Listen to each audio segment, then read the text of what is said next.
Karena kalau pikiran dibiarkan sedang memancarkan energi negatif, maka pikiran ini sedang menciptakan semesta ini sesuai dengan yang ada di pikiran itu. Dan yang akan hadir dalam kehidupan adalah apa yang ada di pikiran itu. Jadi perasaan itu bukan untuk merasakan, tapi perasaan adalah indikator utama untuk mengetahui apa yang sedang terjadi di pikiran. Karena apa yang sedang terjadi di pikiran itu yang akan menjadi kenyataan.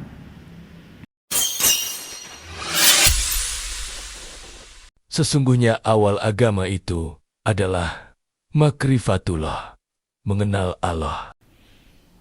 Jangan katakan tidak mungkin, katakan bagaimana caranya. Siapapun yang menghadapi sesuatu dan selalu mengatakan tidak mungkin, berarti dia sedang menutup segala kemungkinan. Begitu kita mengatakan tidak mungkin, berarti kita tidak percaya bahwa sebetulnya semesta tanpa batas itu akan menghadirkan apapun yang disebut tidak mungkin oleh kita. Begitu kita menyatakan tidak mungkin, berarti kita sedang membuat tembok besar untuk terjadinya segala sesuatu dalam hidup. Begitu kita menyatakan tidak mungkin, berarti kita sedang memasuki segala keterbatasan. Saya ingin mengajarkan untuk mengganti kata tidak mungkin dengan satu kata yang indah. Bagaimana caranya? Tentu saja ini akan berlawanan dengan yang selama ini saya ajarkan. Tugas kita cuma 3 dalam hidup ini. Yang pertama adalah meminta, yang kedua adalah percaya, dan yang ketiga adalah menerima. Meminta berarti mengkreasi, karena yang maha mencipta dalam diri kita adalah pikiran kita. Dan pikiran kita adalah energi, pikiran kita adalah getaran. Begitu kita berpikir, sebetulnya kita sedang mentransmisikan gelombang elektromagnetik ke semesta, dan semesta ini akan menerima seluruh sinyal-sinyal gelombang yang ditransmisikan oleh pikiran. Dan semua yang digetarkan di semesta ini akan datang kepada kita sesuai dengan yang kita pikirkan. Oleh karena itu hati-hati dengan pikiran, hati-hati dengan perasaan. Mengapa Allah memberikan perasaan kepada kita? Perasaan itulah merupakan suatu indikator. Perasaan itu semacam quality control untuk mengontrol apa yang sedang terjadi di pikiran. Jadi perasaan ini adalah quality control. Perasaan ini adalah instrumen. Perasaan ini adalah alat yang diberikan Allah untuk memastikan apa yang sedang terjadi di pikiran. Kalau pikiran kita sedang positif, perasaan kita akan positif. Kalau pikiran kita negatif, maka perasaan kita akan negatif. Enak tidak enaknya perasaan itu sedang memberikan ilustrasi tentang apa yang sedang terjadi di pikiran. Jadi kalau di pikiran itu sedang negatif, perasaan negatif, itu buru-buru kita harus mengubah agar dari perasaan yang diberikan itu kita bisa mengubah apa yang ada dalam pikiran. Karena kalau pikiran dibiarkan sedang memancarkan energi negatif, maka pikiran ini sedang menciptakan semesta ini sesuai dengan yang ada di pikiran itu. Dan yang akan hadir dalam kehidupan adalah apa yang ada di pikiran itu. Jadi perasaan itu bukan untuk merasakan, tapi perasaan adalah indikator utama untuk mengetahui apa yang sedang terjadi di pikiran. Karena apa yang sedang terjadi di pikiran itu yang akan menjadi kenyataan. Itulah kita harus waspada. Makanya kunci kesuksesan cuma 3. Yang pertama adalah meminta, yang kedua adalah percaya, dan yang ketiga adalah menerima. Meminta berarti Mengkreasi di pikiran kita tentang kehidupan yang kita mau. Allah itu sudah menciptakan alam semesta dengan hukum sebab akibat. Sekali beliau mencipta, sudah.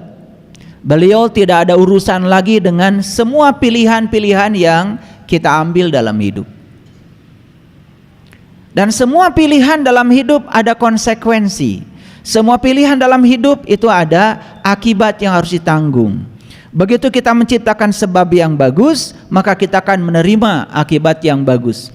Begitu kita menciptakan sebab yang buruk, maka kita akan menerima akibat yang buruk. Hanya itu pelajaran dalam hidup.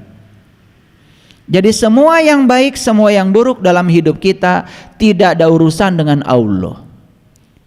Tidak ada urusan dengan Allah. Itu urusan kita dengan diri kita sendiri. Jadi Allah itu menciptakan alam semesta ini memang hanya untuk sarana belajar.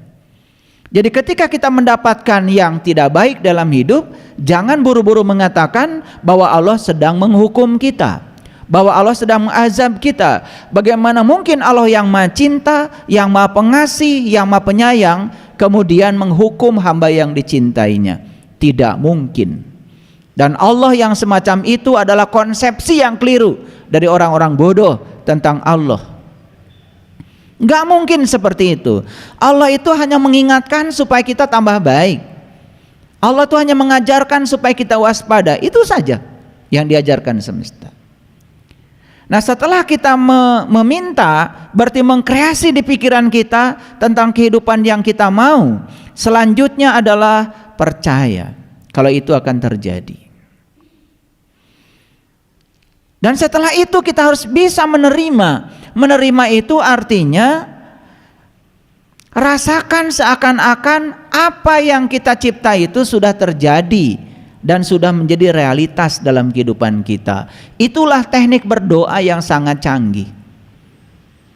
Itulah teknik berdoa yang sangat luar biasa. Kalau ini dipraktekkan, tidak ada yang tidak dapat kita lakukan kalau kita mau. Allah bersama kita, lebih dekat bersama kita daripada urat nadi leher kita. Dia bersama kita dimanapun kita berada. Dia selalu mengawasi kita. Dia tidak pernah jauh meninggalkan kita. Tidak ada yang tidak dapat kita lakukan kalau kita mau. Jadi tugas kita adalah menselaraskan pikiran kita. Tugas kita adalah menselaraskan perasaan kita. Itulah pentingnya pikiran dan perasaan. Tinjau dia dari sudut pandang energi. Setiap energi pasti ada frekuensi. Setiap frekuensi ada vibrasi.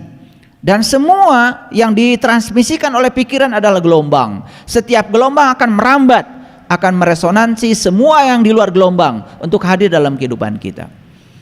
Jadi semua yang kita terima dalam hidup kita hari ini hanya sedang mengingatkan apa yang pernah kita cipta di pikiran kita. Dan tidak ada yang terjadi dalam kehidupan kita tanpa undangan kita. Nah, setelah kita meminta, mengkreasi, maka kita jangan berpikir cara. Cara itu bukan wilayah kita. Cara itu wilayah Allah. Nah, kenapa saya memberikan judul hari ini? Jangan katakan tidak mungkin, katakan bagaimana caranya. Mengatakan bagaimana caranya bukan pada dirimu, tetapi mengatakan bagaimana caranya kepada Allah. Karena kita itu tidak punya kemampuan untuk menciptakan cara. Contoh sederhana. Kalau semua orang yang ada di ruangan ini saya ajak, bulan depan kita akan pergi umroh. Ongkosnya 50 juta per orang, bintang 5. Kalau kalian berpikir cara, maka kalian akan mulai melihat saldo yang ada di tabungan hari ini. Dan akan mengatakan tidak mungkin. Kenapa? Karena kita berpikir cara. Jadi tugas kita stop kata tidak mungkin, dan itu mungkin kita berangkat bulan depan.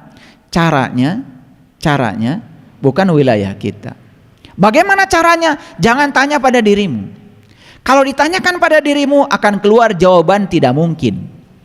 Tapi tanyakan pada Allah semesta raya yang tanpa batas. Dia yang punya cara.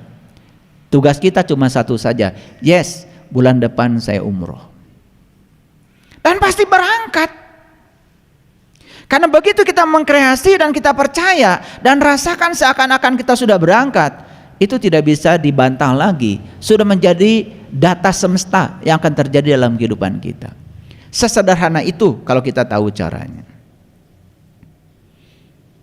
Makanya banyak orang yang mencibir ya, dari mana uangnya? Saya masih ingat dulu waktu mau bikin masjid ini, kita rapat berkali-kali, dan yang keluar di rapat itu adalah pertanyaan dari mana uangnya. Dan kalau bertanya dari mana uang ditujukan pada orang yang tidak punya uang, yang keluar kata-kata tidak mungkin. Tapi kalau kita percaya bahwa Allah akan bekerja sesuai dengan yang dikreasi oleh kita, kita percaya dan itu seakan-akan sudah terjadi, maka semesta akan bekerja. Dan cara semesta bekerja di luar ekspektasi kita. Sama saja dengan orang yang punya uang 3 juta dan uangnya dipinjam oleh tetangganya. Dan kemudian uang yang dipinjam itu tidak kembali pada waktu yang dijanjikan.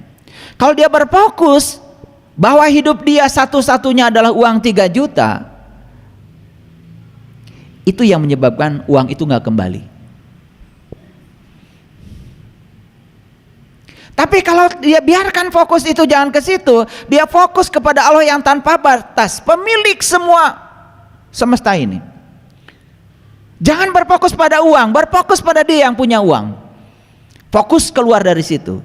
Kemana pikiran dialirkan, kemana pikiran diarahkan, ke situ energi dialirkan. Fokus pada yang lebih besar. Apa yang terjadi? Percaya sama saya, tetangga kita akan punya kemampuan mengembalikan uang 3 juta. Dan kita akan mendapatkan keberlimpahan yang melampaui uang itu.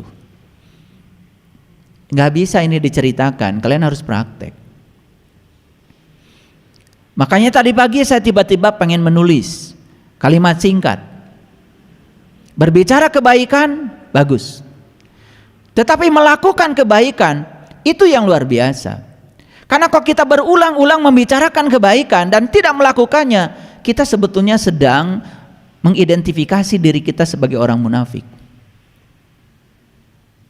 Cerita bahwa memberi itu bagus, cerita bahwa memberi itu indah, itu sudah tidak usah diceritakan lagi, tidak usah cari quotes-quotes tentang itu. Kita harus berhenti mencari itu karena sudah tahu itu baik. Tetapi kalau itu kebaikan tidak dilakukan, seperti kita punya harta karun di gudang sementara kita tidak punya kuncinya, maka kita tidak akan pernah bisa menggunakannya. Gak ada bedanya. Seperti kita punya banyak pengetahuan tentang kebaikan, kalau itu tidak dilakukan, gak ada gunanya. Tugas kita adalah melakukannya dan berhenti berbicara kebaikan, mulai melakukannya. Itu saja yang dibutuhkan dalam hidup. Karena kalau kita tidak praktek, kita tidak mengalami, kita tidak akan pernah memahami. Semua pemahaman berasal dari pengalaman yang kita lakukan.